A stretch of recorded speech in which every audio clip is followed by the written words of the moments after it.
Permítanme unos minutos antes de mi presentación para darles un avance de cómo vamos en nuestro proyecto médico misionero, si me lo ponen allá por favor, en nuestro proyecto médico misionero, como es el Centro de Capacitación en Estilo de Vida, La Verdad Presente.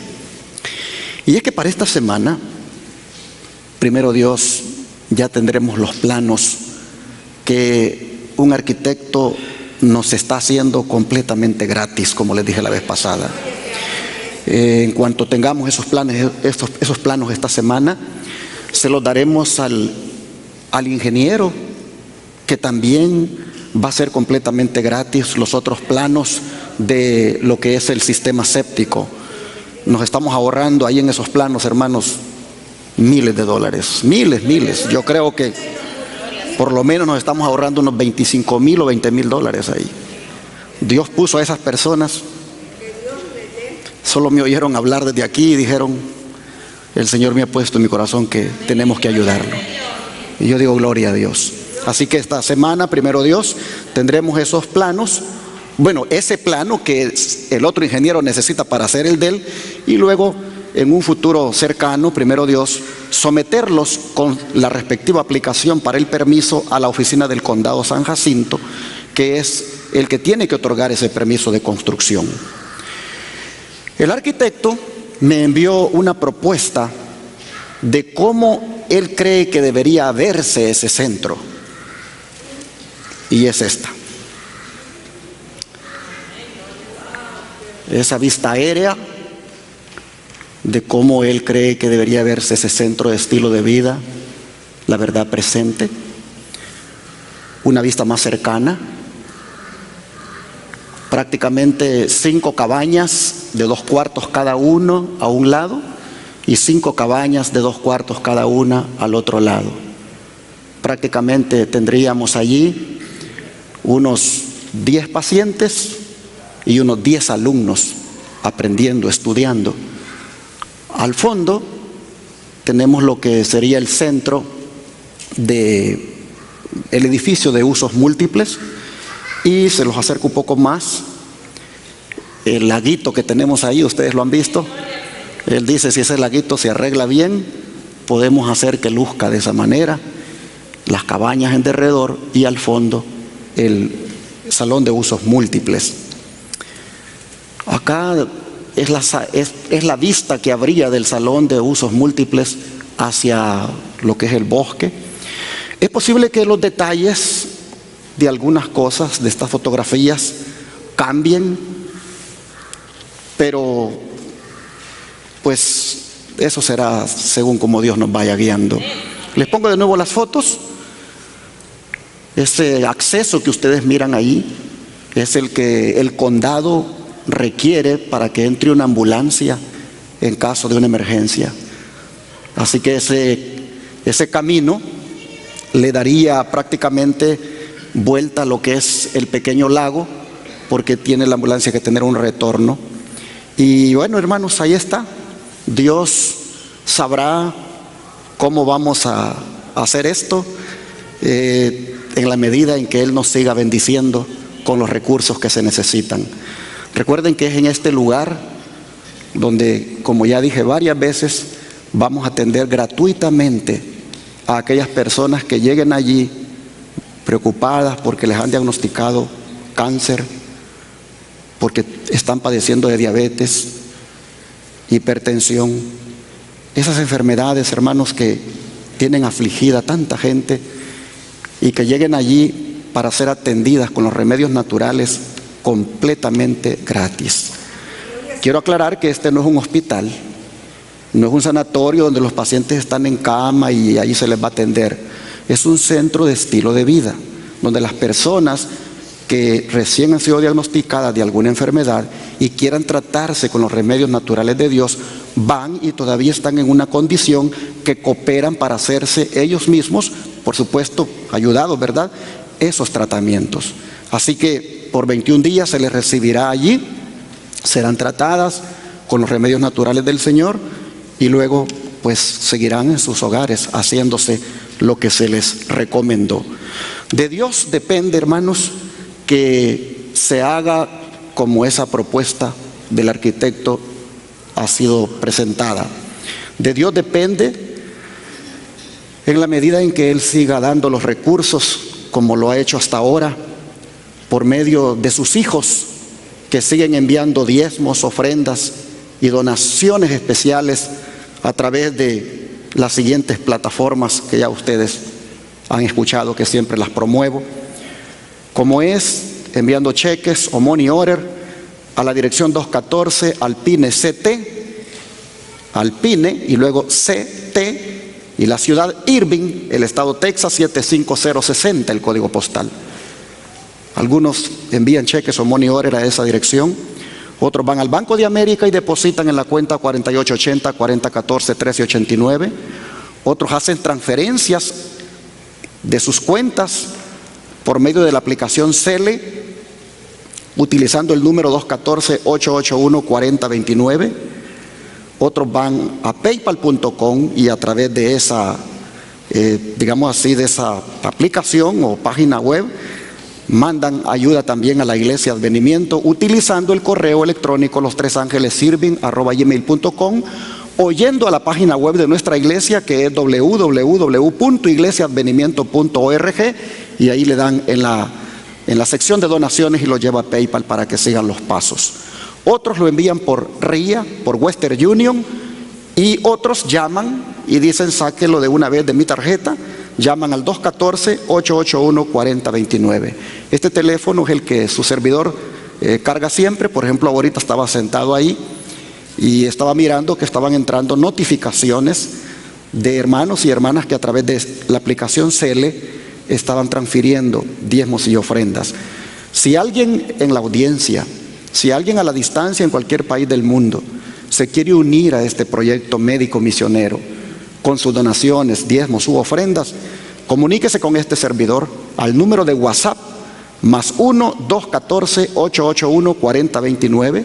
Con gusto le daremos detalles de cómo usted puede usar cualquiera de estas plataformas, o si puede transferir de su cuenta de banco a la cuenta de banco del ministerio. Gracias a todos los que nos han ayudado. Dios decidirá qué se va a hacer allí en base a cómo lleguen los recursos. Cuando yo miro esas fotos, yo digo: eso se ve hermoso. Y eso no se hace con poquito dinero. Así que lo vamos a hacer si Dios nos da el dinero. ¿Cuántos creen que Dios nos puede dar el dinero? No tenemos ninguna duda. La pregunta fue para que ustedes contestaran con ese amén, porque no tenemos ninguna duda. Dios es el dueño del oro y de la plata. Y si Él quiere que eso se vea bonito como está allí, el Señor va a seguir dando los recursos. Así que, amable televidente, radio oyente, hermanos y hermanas que quieran aportar, ustedes saben que esto está abierto para estarlo haciendo hasta que pues terminemos ese proyecto y después sigamos todavía para poder dar las atenciones completamente gratis a los pacientes. Este ha sido el reporte del proyecto médico misionero. Vamos a nuestro tema de esta mañana. Este día vamos a continuar con el tema número 23 del seminario profético, la revelación de Jesucristo. Quiero que nosotros entendamos, hermanos, esto que estamos estudiando y que ya, como acabo de decir, va a ser el tema número 23.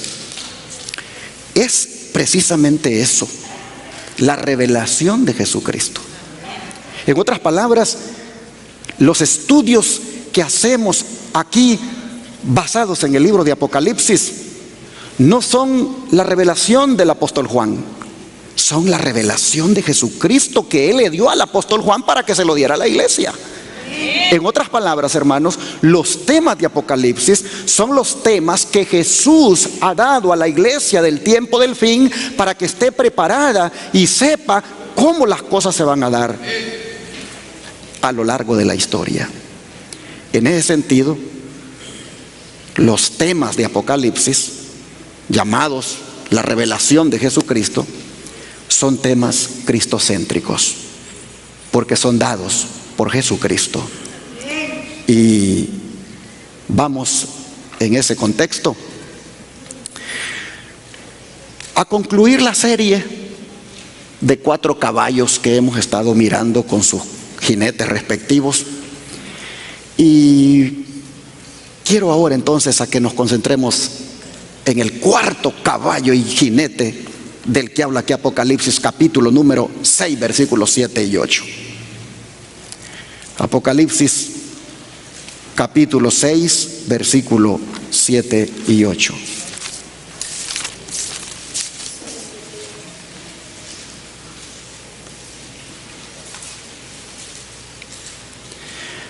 La palabra de Dios nos dice, Apocalipsis capítulo 6, versículos 7 y 8. Cuando abrió el 4.º sello, oí la voz del 4.º ser viviente que decía: ven y mira. Miré, y he aquí un caballo amarillo, y el que lo montaba tenía por nombre Muerte, y el Hades le seguía, y le fue dada potestad sobre la cuarta parte de la tierra, para matar con espada, con hambre, con mortandad y con las fieras de la tierra. Esta es la profecía de Jesús en relación a la tiranía más cruel que haría la iglesia cristiana, entre comillas. Esa iglesia que solo llevaría el nombre de Cristo, que tendría apariencia de piedad, pero que negaría la eficacia de ella. Esa iglesia que en nombre de Cristo y con la señal de la cruz cometió muchísimos crímenes durante tantos siglos. Esa iglesia que cayó en la peor apostasía que se haya conocido. Aquí en estos textos, bajo el símbolo de un caballo amarillo, pálido o verdoso, como ha sido traducido en otras versiones de la Biblia, se le presentó a Juan la degradación espiritual más baja de la iglesia cristiana. Todo comenzó con un caballo blanco, símbolo de una iglesia pura, con un evangelio puro que fundó Jesucristo y que la lideró él mismo por medio de los apóstoles, y que tristemente fue usurpada por un caballo rojo que rechazó dicho evangelio puro, haciendo persecución contra los que lo aceptaban, dando por consiguiente a un hambre espiritual en la historia, simbolizada por ese caballo negro, hasta llegar a causar la muerte, simbolizada por el caballo amarillo que acabamos de leer en este relato. Y no nos detendríamos a analizar tanto estos símbolos, incluyendo el caballo pálido, verdoso o amarillo. No nos detendríamos tanto a analizarlo si no es porque Jesucristo lo ha revelado. Y a veces uno puede parecer repetitivo en lo que dice, pero esa no es una repetición humana, es una repetición del Señor. Cuando el Señor Jesús, hermanos, dice algo una vez, 2 veces, 3 veces y hasta 4 veces, es porque eso es algo importante que la iglesia debe entender.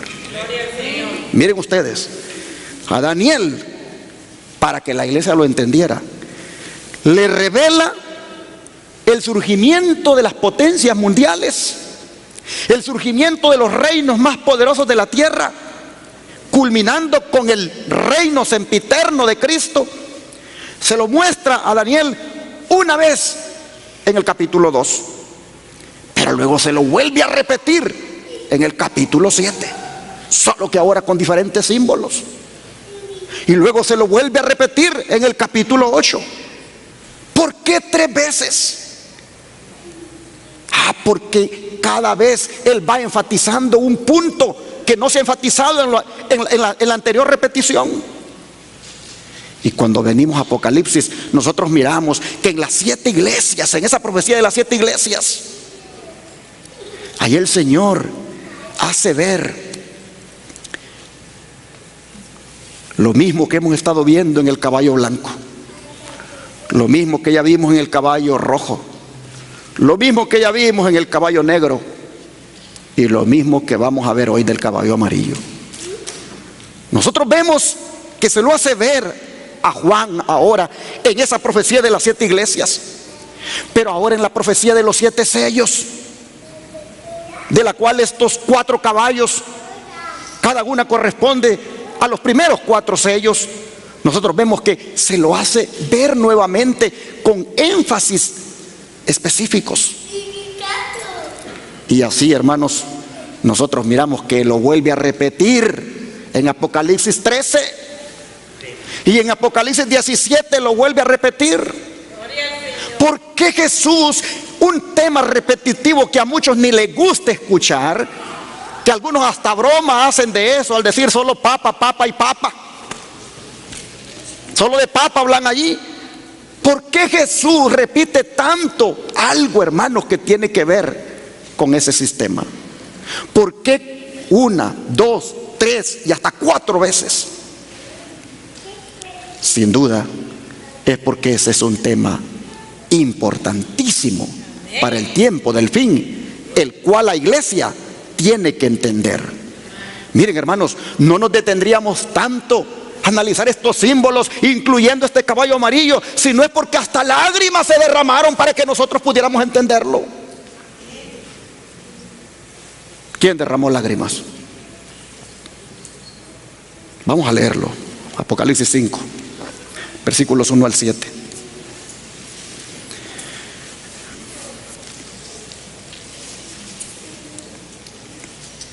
Apocalipsis 5, versículos 1 al 7 dice: y vi en la mano derecha del que estaba sentado en el trono un libro escrito por dentro y por fuera, sellado con 7 sellos. Y vi a un ángel fuerte que pregonaba a gran voz: ¿quién es digno de abrir el libro y desatar sus sellos? Y ninguno, ni en el cielo ni en la tierra, ni debajo de la tierra, podía abrir el libro, ni aún mirarlo. Y lloraba yo mucho. A ver, ¿quién es el que lloraba, hermanos? Juan. Y lloraba yo mucho, porque no se había hallado a ninguno digno de abrir el libro, ni de leerlo, ni de mirarlo. Y uno de los ancianos me dijo: no llores.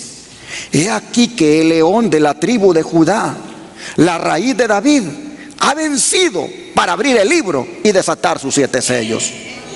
Y miré, y vi que en medio del trono y de los 4 seres vivientes y en medio de los ancianos estaba en pie un cordero como inmolado, que tenía 7 cuernos y 7 ojos, los cuales son los 7 espíritus de Dios enviados por toda la tierra. Y vino y tomó el libro de la mano derecha del que estaba sentado en el trono. Ahora mire el capítulo 6, verso 1.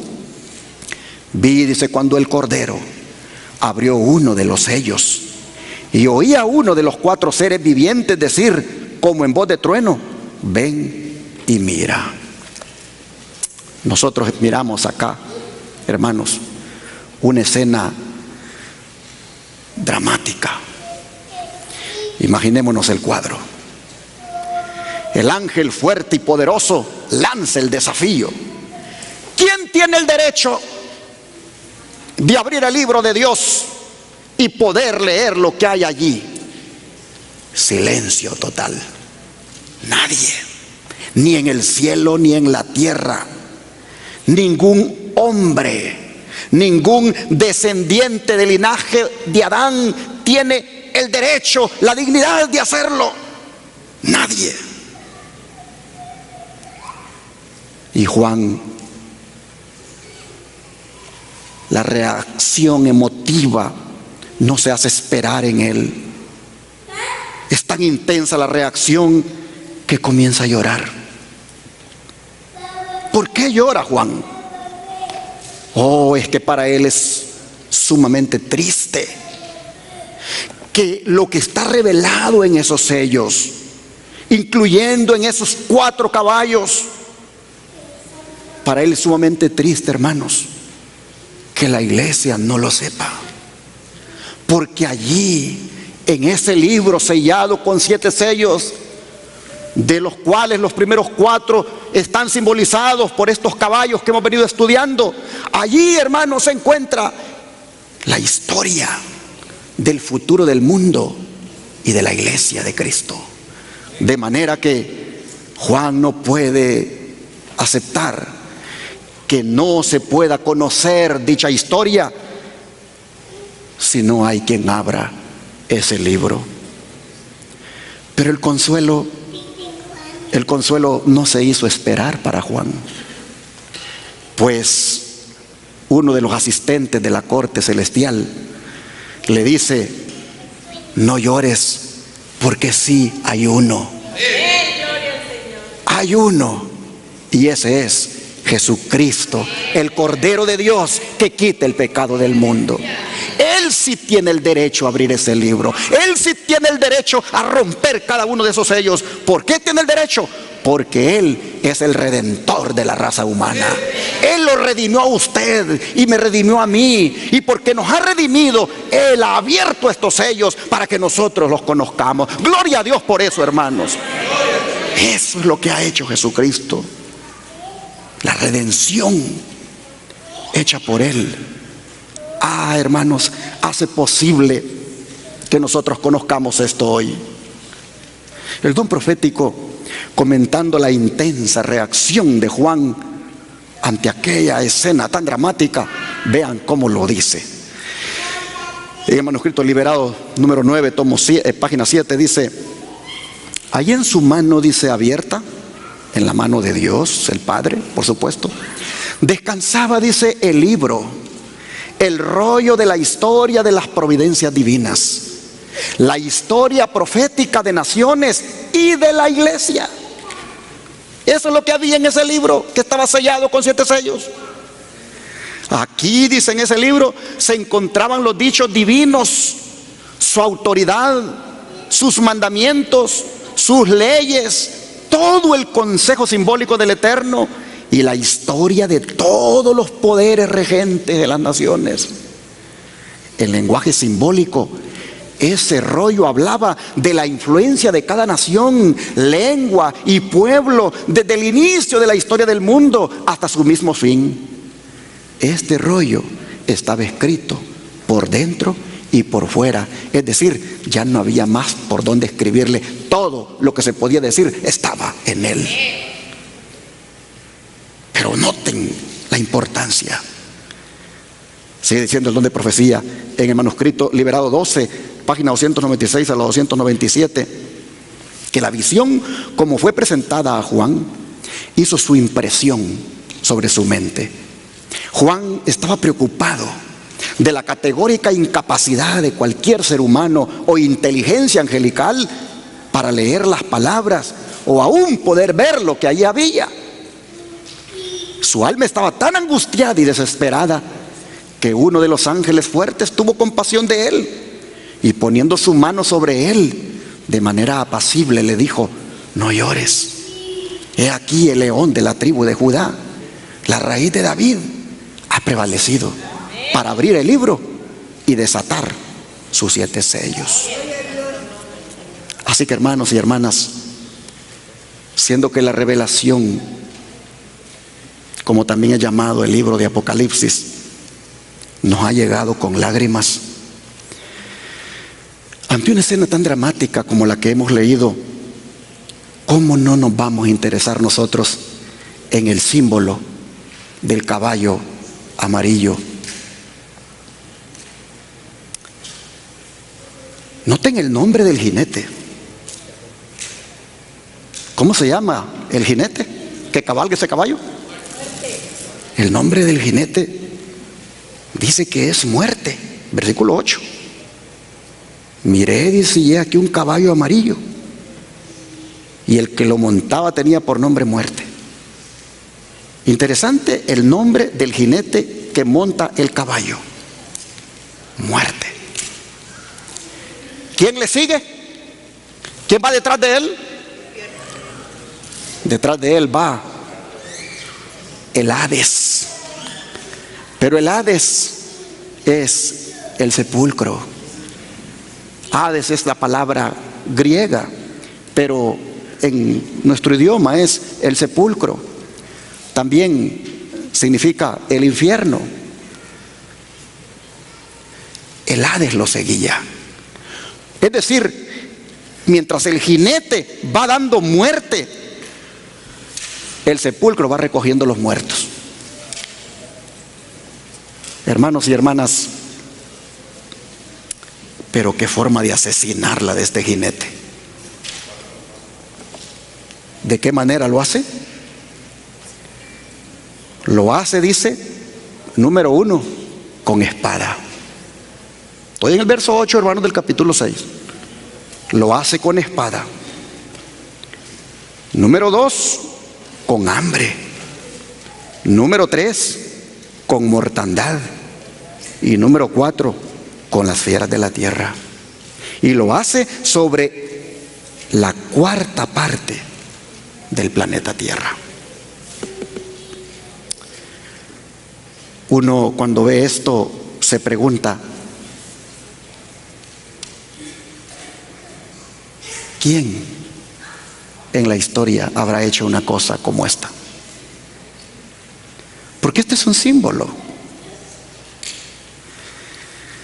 Noten, hermanos, que lo que hace el jinete de matar de esas 4 formas, si ustedes se fijan en el verso 8, dice que él lo hace porque le fue dada potestad. En otras palabras, le fue dado ese poder para hacerlo. Le fue dada esa autoridad de poder hacer eso.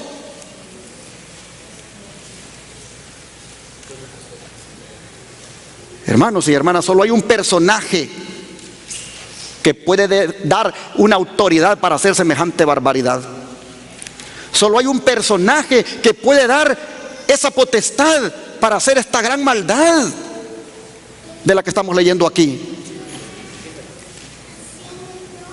Y ese personaje que da esa autoridad para hacer eso es el mismo que cita más adelante Juan en el capítulo 13. Vamos para allá, de Apocalipsis. Apocalipsis 13, versículo 2 al 7.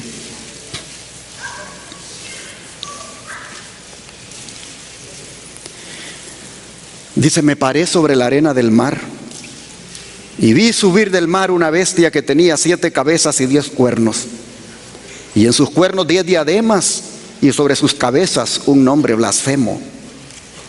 Y la bestia que vi era semejante a un leopardo, y sus pies como de oso, y su boca como boca de león. Ahora pónganle atención a esto. Y el dragón le dio su poder y su trono y grande autoridad. Paremos acá.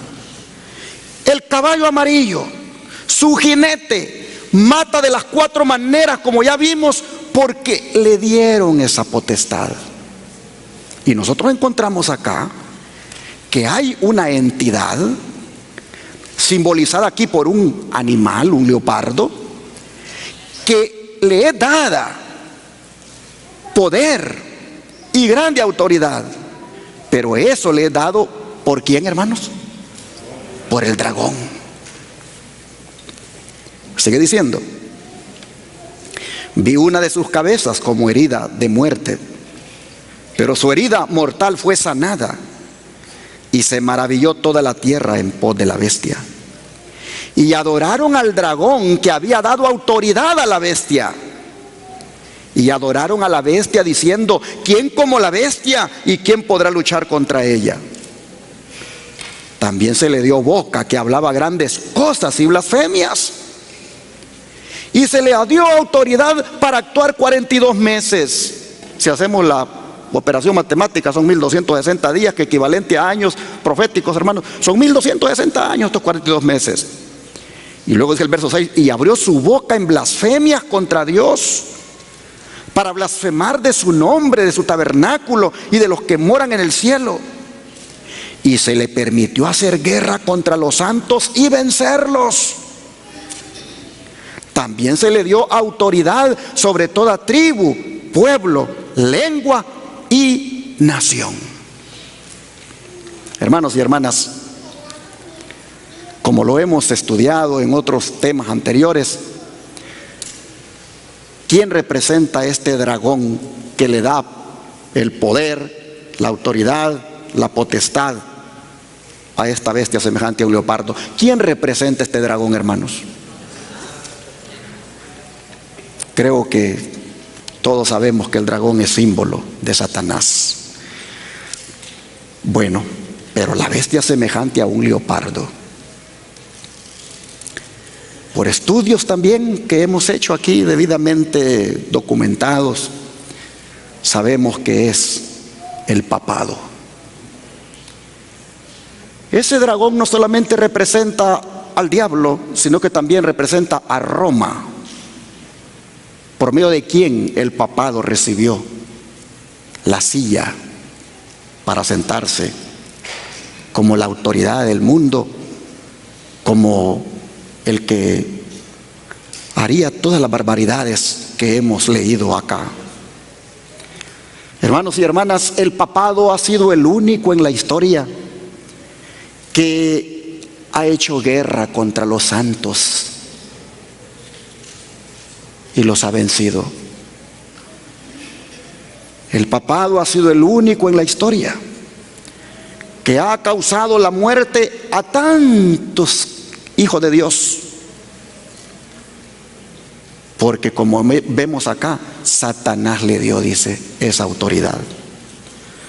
De manera que el jinete del caballo amarillo es símbolo del papado, y el caballo, la iglesia apóstata, la cual él lidera.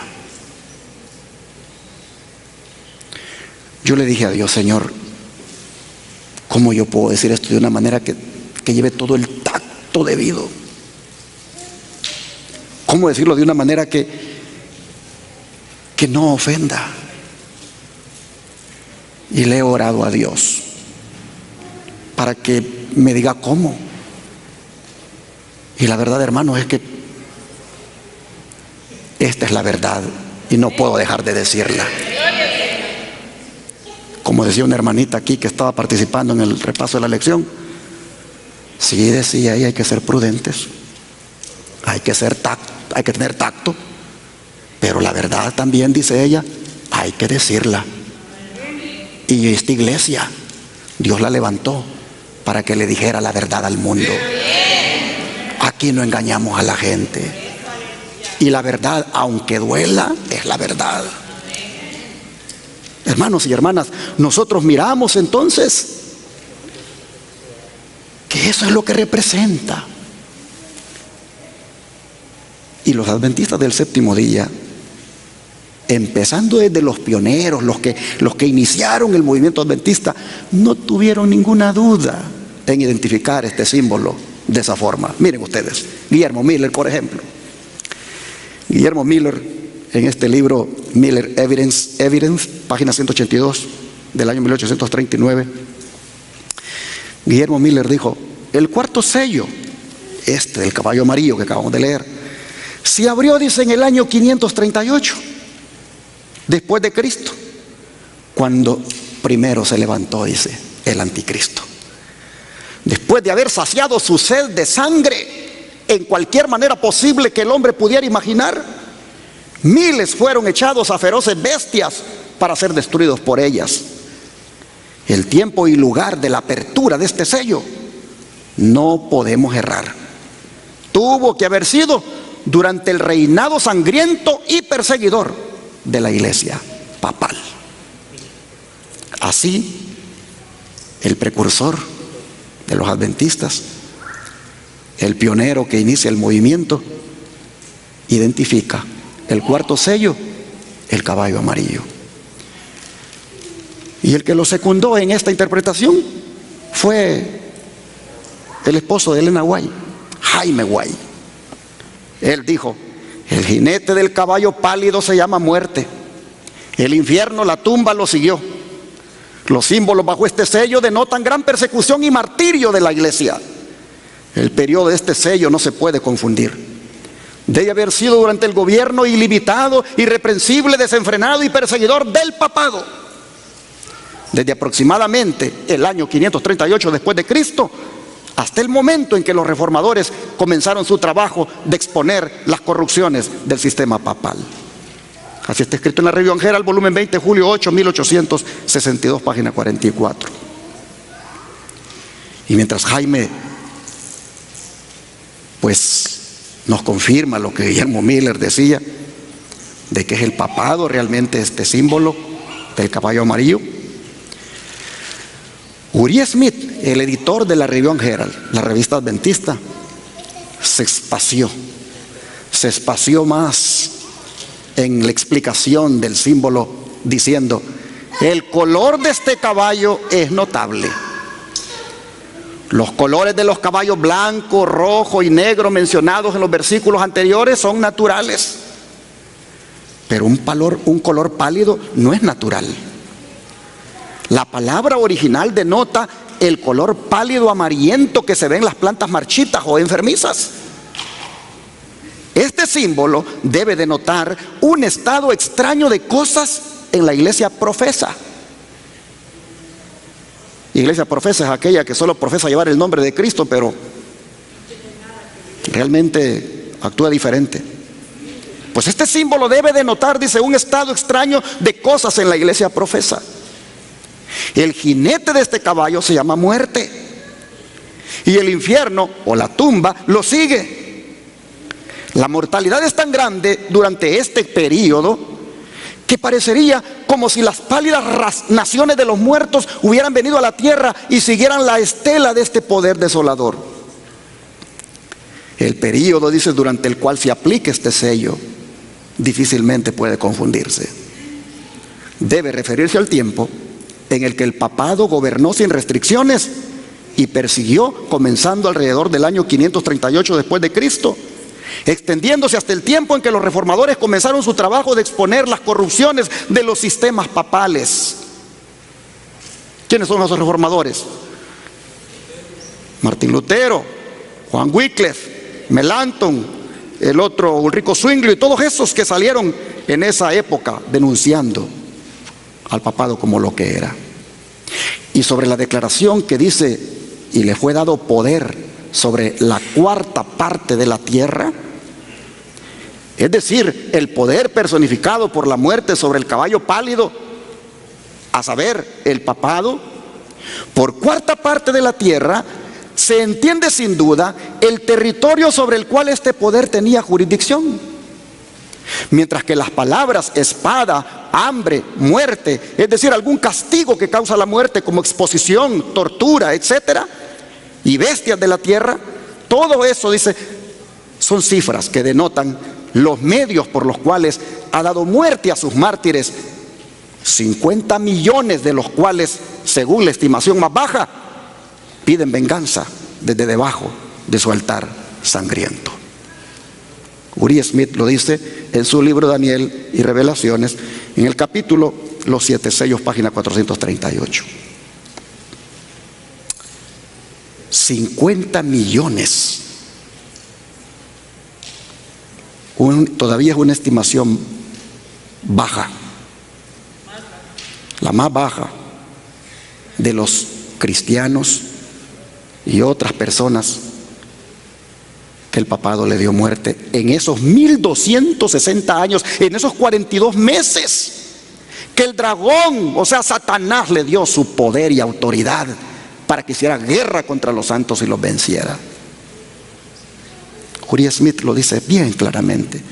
Pero un prominente y respetable pionero adventista como es A.T. Jones, no se queda atrás y dice: exactamente, dice, correspondiendo a la cuarta fase de la iglesia, en el curso de las 7 iglesias está el cuarto sello de la serie de los 7 sellos, y que esta se refiere a la matanza de los santos de Dios se aclara en el siguiente versículo que le sigue, aquel que está en Apocalipsis 6, 7 al 9, que dice: vi debajo del altar las almas de los que habían sido muertos por la palabra de Dios y por el testimonio que tenían. Esto, dice, se aplica al papado en la dispensación cristiana. Alonzo T. Jones, en su libro Las grandes naciones de hoy, página 170 a la 183. Como ven ustedes, los pioneros adventistas tenían todo el tacto del mundo, tenían el cuidado de saber decir las cosas, pero cuando tenían que decir la verdad e identificar las cosas como eran, no les temblaba el pulso y lo decían claramente, aunque eso los hiciera verse como impopulares. Pero era su deber denunciar el poder apóstata que, desafiando a Dios, hacía las tremendas barbaridades que hemos leído. La hermana White, hablando de ese periodo, no se queda atrás de estos pioneros. Hablando de ese periodo cuando la iglesia cristiana, en su gran mayoría, no toda la iglesia, pero en su gran mayoría apostató, la hermana White lo dice de la siguiente manera: a fin, dice, de asegurarse honores y ganancias mundanas, la iglesia fue inducida a buscar el favor y el apoyo de los grandes de la tierra, y habiendo rechazado de esa manera a Cristo, tuvo que someterse al representante de Satanás, el obispo de Roma. Seguridad y Paz en el Conflicto de los Siglos, página 54. Noten ustedes que la iglesia, buscando honores y ganancias, la iglesia cristiana terminó prácticamente sometiéndose al obispo de Roma, el Papa, representante de Satanás, le dice Elena White. La iglesia cristiana terminó sometiéndosele.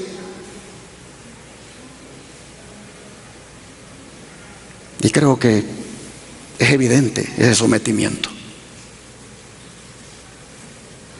Pero saben que al hacer esto la iglesia, de andar buscando honores y ganancias mundanas, terminar en esto, al hacer esto la iglesia se alejó de su modelo y fundador, Cristo Jesús.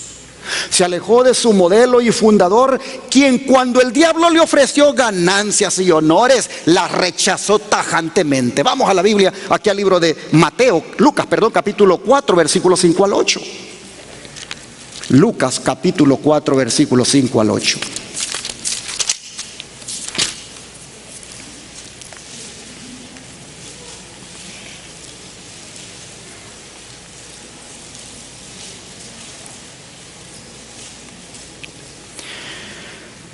Y la escritura dice, Lucas 4, versículos 5 al 8. Y le llevó el diablo a un monte alto y le mostró en un momento todos los reinos de la tierra. Y le dijo el diablo: a ti te daré toda esta potestad y la gloria de ellos, porque a mí me ha sido entregada, y a quien quiero la doy. Si tú postrado me adorares, todos serán tuyos. Respondiendo Jesús le dijo: vete de mí, Satanás, porque escrito está: al Señor tu Dios adorarás y a Él solo servirás. ¿Qué les parece?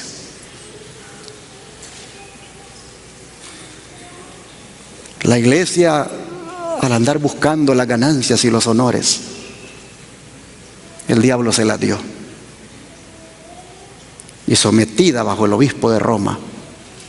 A partir de allí se declaró en una abierta apostasía. Qué diferente a Cristo, su fundador, quien cuando le ofrecían honores y ganancias y gobernar fácilmente el mundo, dijo: apártate de mí, diablo,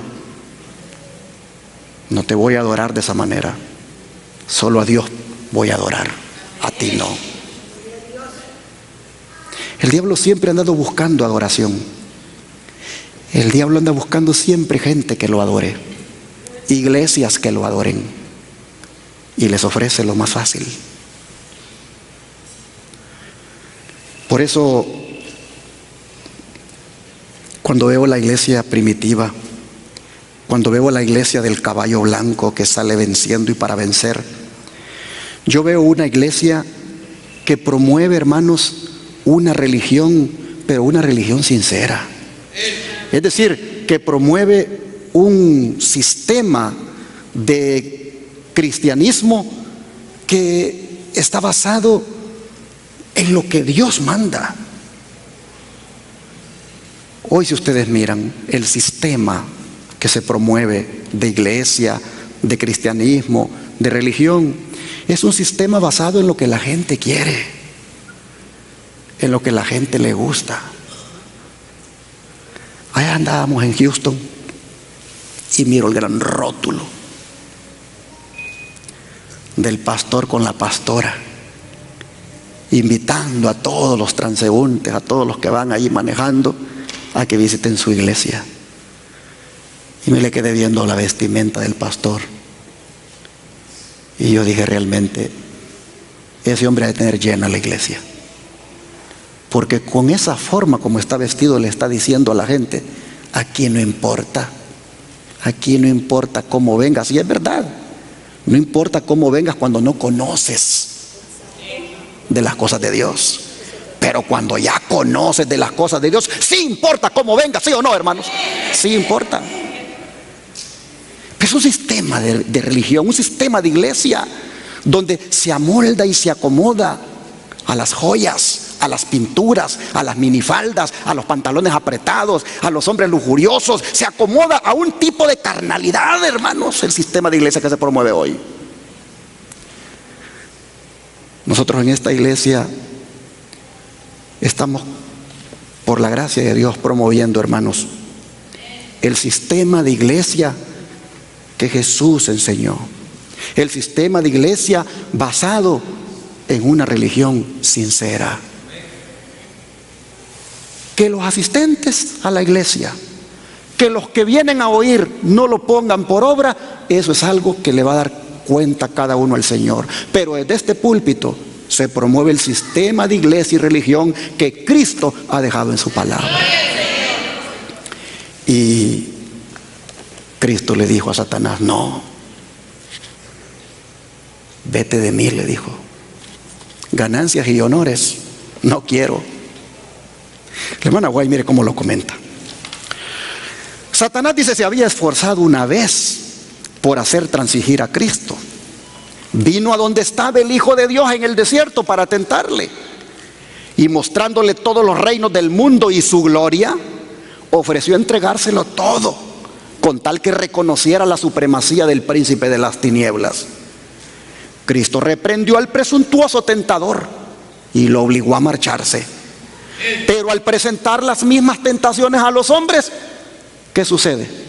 Satanás obtiene más éxito. Conflicto de los Siglos, página 48. Hermanos y hermanas, acordémonos de Jesús cuando el enemigo nos tiente con la pintura, con la música mundana, con el ser infiel al matrimonio, a los votos matrimoniales. Cuando el diablo nos tiente, hermanos, con esa forma de vestir del mundo, cuando el diablo nos tiente con todas esas cosas, acordémonos de Jesús y no cedamos. Como Jesús, digámosle: vete de mí, Satanás. Aunque esta mi amiga me esté induciendo a que me vista como ella se viste, a que me adorne como ella se adorna. Vete de mí, Satanás.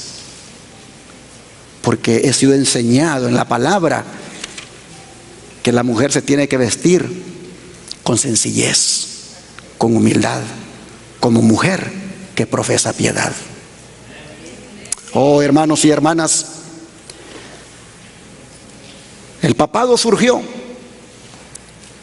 porque el obispo de Roma se alió con el emperador de Roma.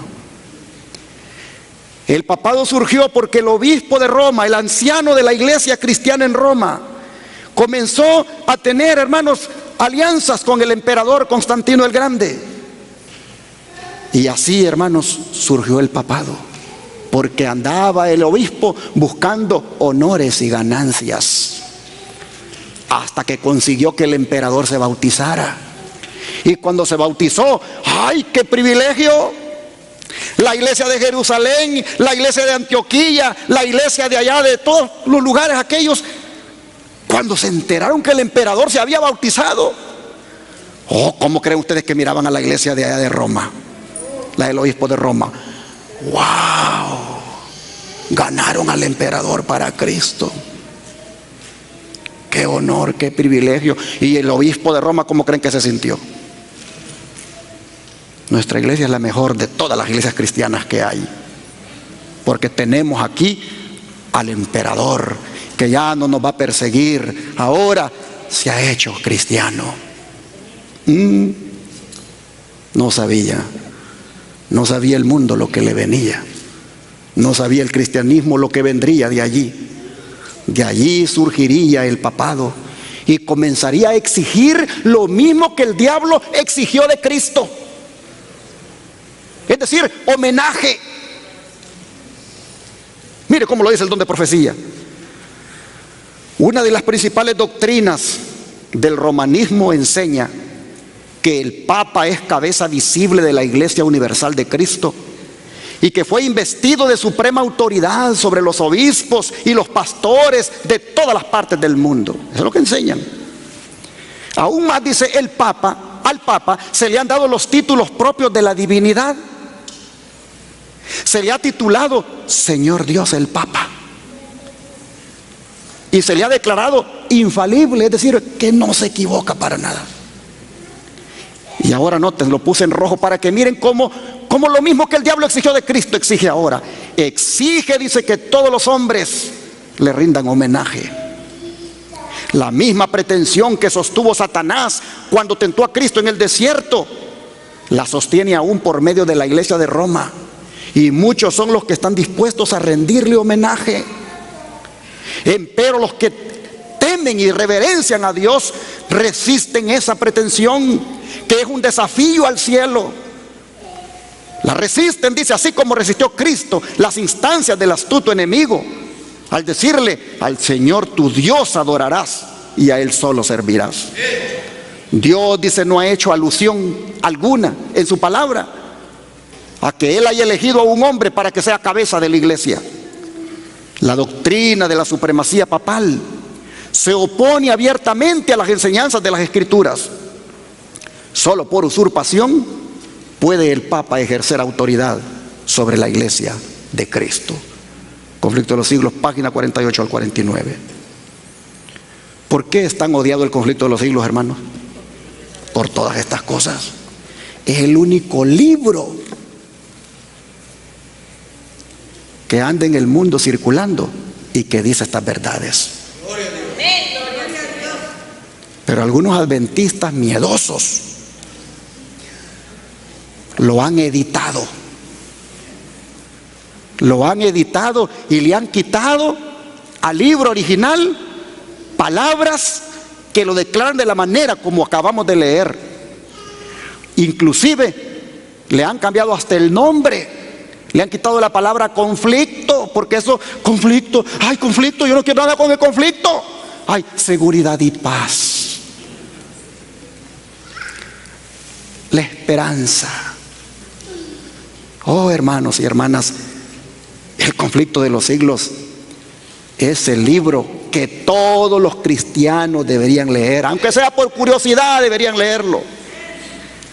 y tendrían allí una verdad, dicho por una hermanita que apenas hizo 3er grado de escuela, pero que Dios le reveló el conflicto de los siglos. Oh, hermanos, el papado, dice Elena White, exige homenaje. El mismo que exigió el diablo de Cristo, lo exige ahora el papado. Lo ha exigido. ¿Y qué hace el papado cuando lo exige y no se lo dan? ¿Qué hizo en el pasado cuando lo exigían y no se lo dieron? Vamos a seguir leyendo, hermanos, del don profético, porque yo no voy a buscar un bestseller de un evangélico por allí, yo no voy a buscar un periódico, yo voy a buscar el conflicto de los siglos para saber qué es lo que pasó. Dice la sierva del Señor, en el siglo VI, el papado concluyó por afirmarse. El asiento de su poder quedó definitivamente fijado en la ciudad imperial, cuyo obispo fue proclamado cabeza de toda la iglesia. El paganismo había dejado el lugar al papado. Cuando habla del paganismo se refiere a Roma. El dragón, dice, le dio a la bestia su poder y su trono y grande autoridad, como ya lo leímos en Apocalipsis 13:2. Y entonces, dice, cuando recibió eso, el papado, empezaron a correr, dice, los 1260 años de opresión papal predicha en las profecías de Daniel y el Apocalipsis, como es aquella que está en Daniel 7:25 y la que acabamos de leer de Apocalipsis 13, del 5 al 7. Los cristianos, dice, en ese tiempo, durante esos 42 meses que hemos leído, pero que son 1260 días, dice, se vieron obligados los cristianos a optar entre sacrificar su integridad y aceptar el culto y las ceremonias papales, o pasar la vida encerrados en los calabozos, o morir en el tormento, en la hoguera o bajo el hacha del verdugo.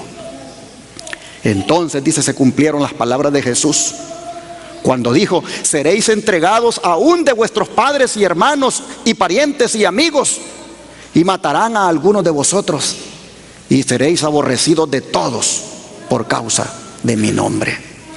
Dice Lucas 21, 16 y 17. La persecución, dice, se desencadenó sobre los fieles con furia jamás conocida hasta entonces, y el mundo vino a ser un campo de batalla. Por centenares de años, la iglesia de Cristo, la verdadera, no halló más refugio que en la reclusión y en la oscuridad. Pues el profeta dice en Apocalipsis 12:6 que la mujer, o sea, la iglesia de verdad, huyó al desierto, donde tiene lugar aparejado por Dios, para que allí la mantengan por 1260 días, que son proféticos y equivale a años. Pero noten, cuando exigió el homenaje y no se lo dieron, lo que vino fue la hoguera, lo que vino fue el tormento, lo que vino fue la tortura, la persecución por parte del papado. Y el diablo, cuando miró eso, se agradó, se puso contento. Pues vean lo que sigue diciendo el don de profecía, Primeros Escritos, página 211. Satanás se regocijaba por la caída de tantos, y entonces incitó a la iglesia caída a obligar a quienes querían conservar la pureza de su religión a que accedieran a sus ceremonias y al culto de las imágenes, o recibirían la muerte. Los fuegos de la persecución se encendieron nuevamente contra la verdadera iglesia de Cristo, y millones fueron muertos sin misericordia. Primeros Escritos, página 211. ¿Y a través de qué le dio muerte el papado a todos aquellos que no le rindieron homenaje? Como los albigenses, los valdenses y todos aquellos cristianos que en la Edad Media escogieron ser leales a Dios solamente. Oh, ¿qué método? ¿A través de qué la iglesia se encargó? La iglesia papal, ¿a través de qué método se encargó? De darle persecución a los que no le rendían homenaje. Bueno, sigue diciendo el don de profecía, que en el siglo XIII se estableció la más terrible de las maquinaciones del papado, la que se llamaba ¿cómo? La Inquisición. El príncipe de las tinieblas obró de acuerdo con los jefes de la jerarquía papal. En sus concilios secretos, Satanás y sus ángeles gobernaron los espíritus de los hombres perversos, mientras que invisible acampaba entre ellos un ángel de Dios que llevaba apunte de sus malvados decretos y escribía la historia de hechos por demás horrorosos para ser presentados a la vista de los hombres.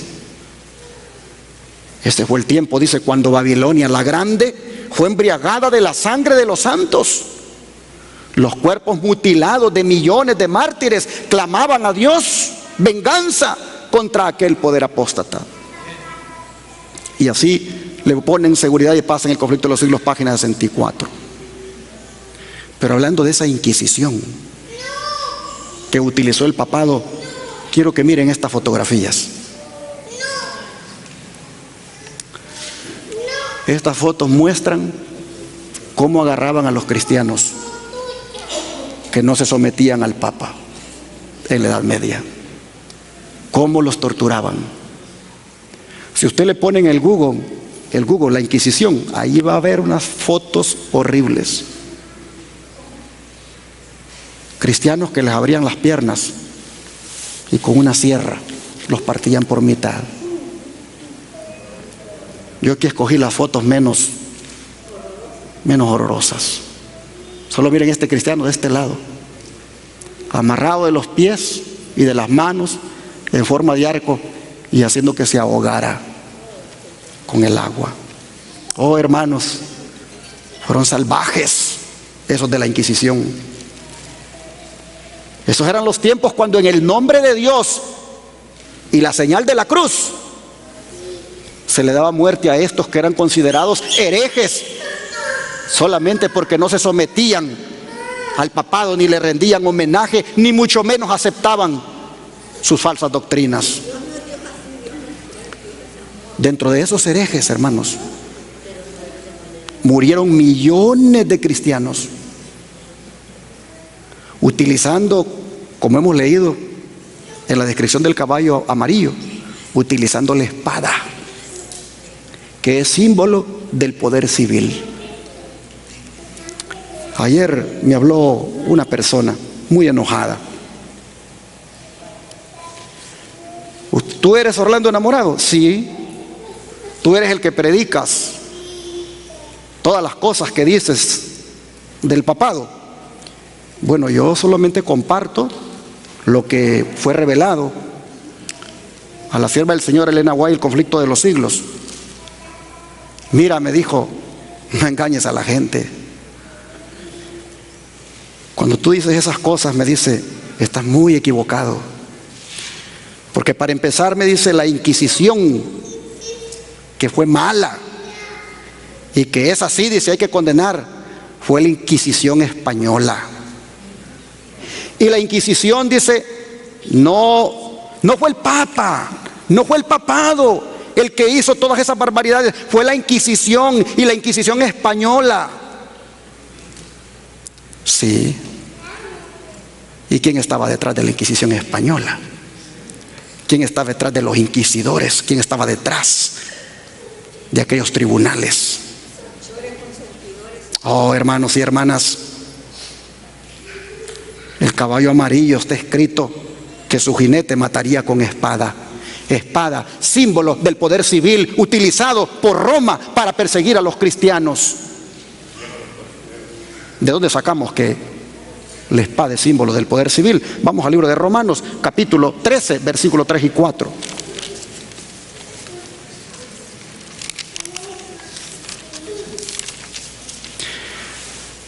Romanos capítulo 13, versículos 3 y 4.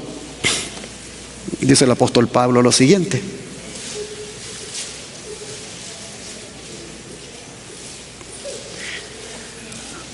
porque los magistrados, dice Pablo, no están para infundir temor al que hace el bien, sino al malo. ¿Quieres pues no temer la autoridad? Haz lo bueno y tendrás alabanza de ella, porque es servidor de Dios para tu bien.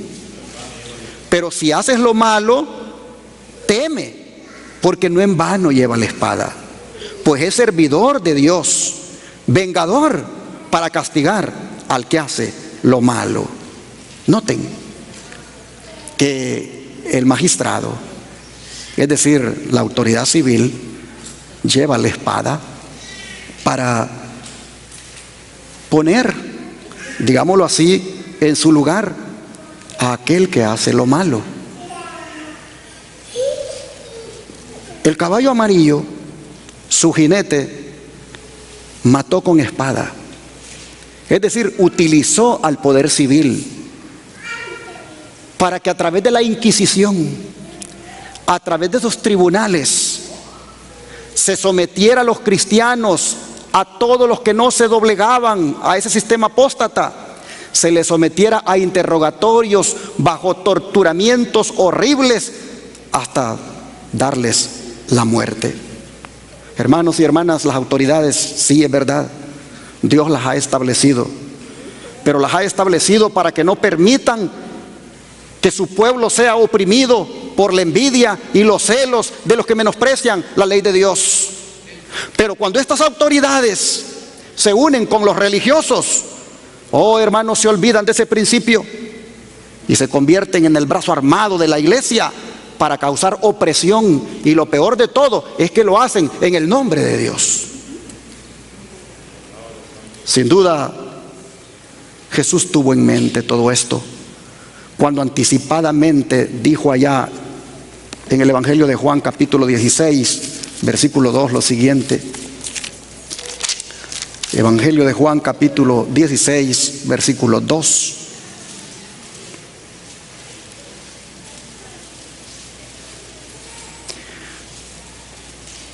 Os expulsarán de las sinagogas, y aún viene la hora cuando cualquiera que os mate, pensará que rinde servicio a Dios. Versículo 3. Y harán esto porque no conocen al Padre ni a mí. Mas os he dicho estas cosas para que cuando llegue la hora os acordéis de que ya os lo había dicho. Viene en tiempo, dijo Jesús, cuando cualquiera que os mate pensará que está rindiendo servicio a Dios. El papado y todos sus sacerdotes pensaba que le estaba sirviendo a Dios al darle muerte a través de la Inquisición a millones. Jesús dijo: se los digo desde ya, para que cuando llegue ese día se acuerden que ya se los había dicho y no se vayan a sorprender. Sin duda, hermanos, esto es lo que tenía en mente Pablo también cuando dijo en 2 Timoteo capítulo 3 verso 12 lo siguiente. 2 Timoteo capítulo 3 verso 12.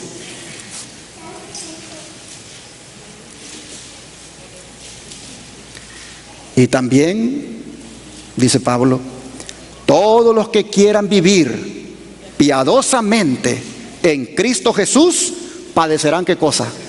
Persecución.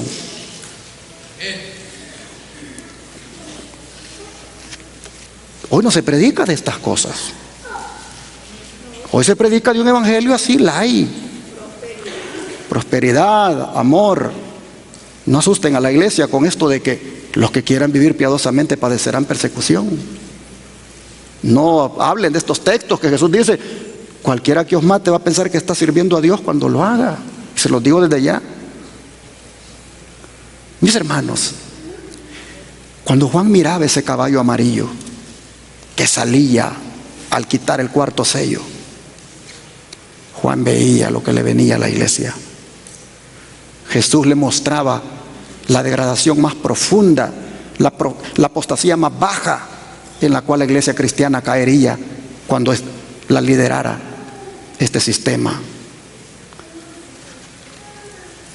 Todos los que quieran vivir piadosamente, es decir, haciendo lo recto delante de Dios, siendo obedientes, respetando sus santos mandamientos, viviéndolos de una manera en su vida práctica, todos, dice, los que lo hagan padecerán persecución. Cuando yo estaba viendo las fotos estas,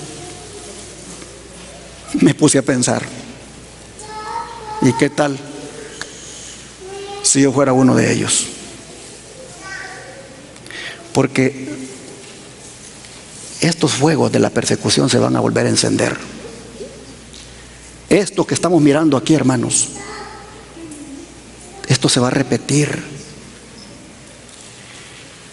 Y yo a veces me pregunto, ¿está usted preparado o yo para pasar por esa experiencia?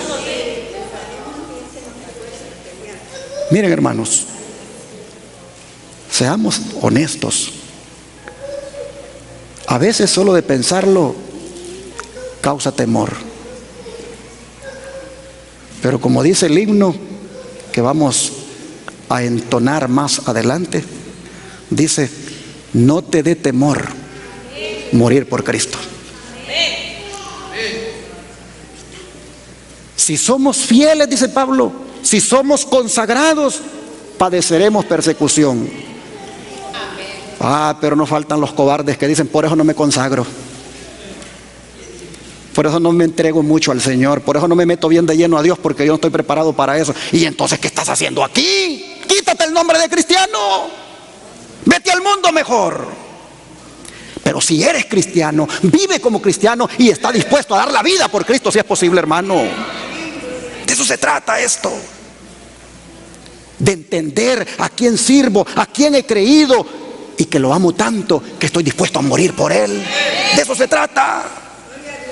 Dejémonos de cobardías. No nos ha dado Dios espíritu de cobardía, dice Pablo, sino de poder y de dominio propio. Oh, hermanos y hermanas, los cristianos del pasado, esos nos han demostrado de qué calibre estaban, de qué calibre eran. Miren, por ejemplo, como Pablo dice aquí en Hebreos, cómo describe a algunos de ellos. Hebreos 11, versículo 36.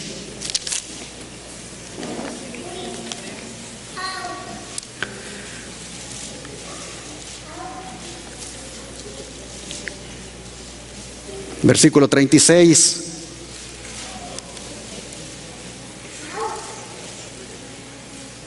En adelante. Dice Pablo: otros experimentaron vituperios y azotes, y además de esto, prisiones y cárceles. Versículo 37. Fueron apedreados, aserrados, puestos a prueba, muertos a filo de espada. Anduvieron de acá para allá cubiertos de pieles de ovejas y de cabras, pobres, angustiados, maltratados, de los cuales el mundo no era digno, errando por los desiertos, por los montes, por las cuevas y por las cavernas de la tierra. Hermanos y hermanas, así se la pasaron los valdenses, así se la pasaron los albigenses. En esa época de la Edad Media, así se la pasó la iglesia. Algunos que fueron agarrados fueron aserrados. Y esto, hermanos, se va a volver a repetir. De manera que nosotros no tengamos temor solamente de fallarle al Señor. Solamente de fallarle al Señor, de eso tengamos temor.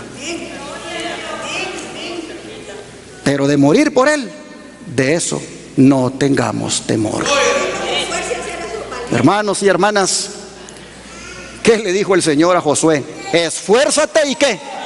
Y sé valiente, no temas ni desmayes, porque Jehová tu Dios estará contigo.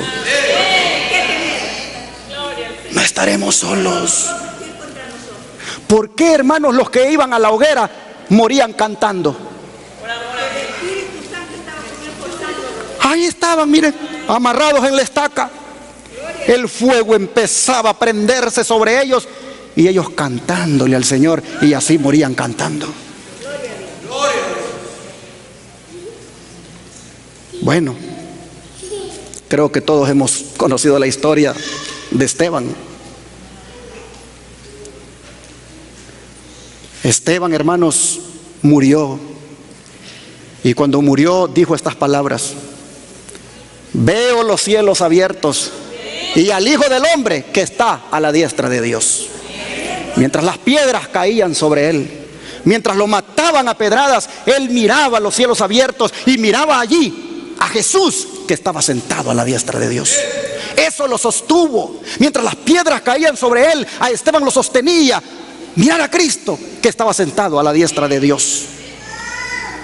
De manera que para cerrar esta mañana, yo quisiera, hermanos, decirles que este caballo amarillo, verdoso o pálido que mató con la espada, con el hambre a través de las torturas, con la mortandad causada por medio de los autos de fe, con las fieras.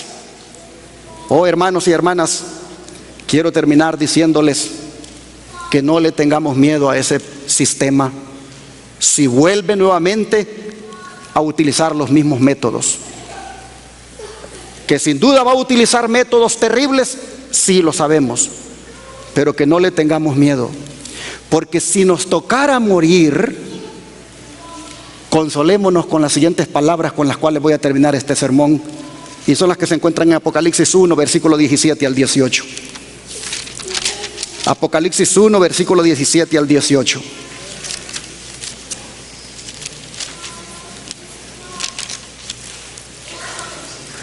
Dice la palabra de Dios: cuando le vi, caí como muerto a sus pies. Y él puso su diestra sobre mí, diciéndome: no temas, yo soy el primero y el último, y el que vivo y estuve muerto. Mas he aquí que vivo por los siglos de los siglos. Amén. Y tengo las llaves de la muerte y del Hades. El caballo amarillo, su jinete se llama ¿cómo? Muerte. Y quien le sigue se llama ¿cómo? Hades. Dice Cristo: no le tengan miedo. No le tengan miedo, porque yo tengo la llave de la muerte y del Hades. En otras palabras, el sepulcro a donde vayas, yo lo voy a abrir. Cuando con voz de trompeta, con voz de arcángel, yo hable, dice Cristo, los muertos en Cristo resucitarán primero. Yo tengo las llaves de la muerte y del sepulcro. Así que, hermanos, seamos fieles y valientes a Jesucristo hasta el tiempo que nos toque vivir o morir. Que Dios bendiga su palabra. Mi Dios me sostendrá, su mano nos sostendrá, y primero Dios, Él nos dará su fuerza para soportar. No nos dé temor sufrir, ni mucho menos morir por Él. Vamos a pedirle a Él que nos ayude de rodillas, orando.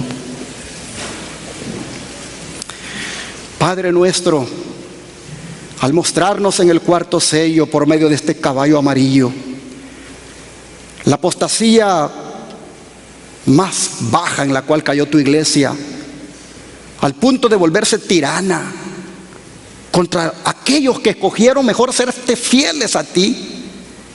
Al ver eso, Señor, y mirar cómo se va proyectando el mundo, y cómo también ahora el mismo sistema se va agrandando y va, Padre, ejerciendo influencia sobre gobernantes, nosotros vemos, Señor, anticipadamente cómo estas cosas se van de volver a dar.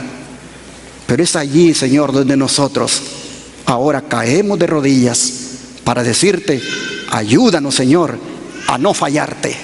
Ayúdanos a serte fieles. Ayúdanos a permanecer del lado de la verdad. Ayúdanos, Señor, a no claudicar. Ayúdanos a no negarte. Padre, te rogamos que si nos ha de tocar sufrir o aún morir, que lo hagamos con gozo y con paz, porque tú nos vas a acompañar. Solo te pedimos, Señor, que estrechemos más nuestra relación contigo, que profundicemos más nuestra relación contigo, que cerremos filas en torno a ti, de manera, Padre, que seamos de ese remanente fiel que finalmente entrará por las puertas eternas. Te lo rogamos en el nombre de Jesús. Amén.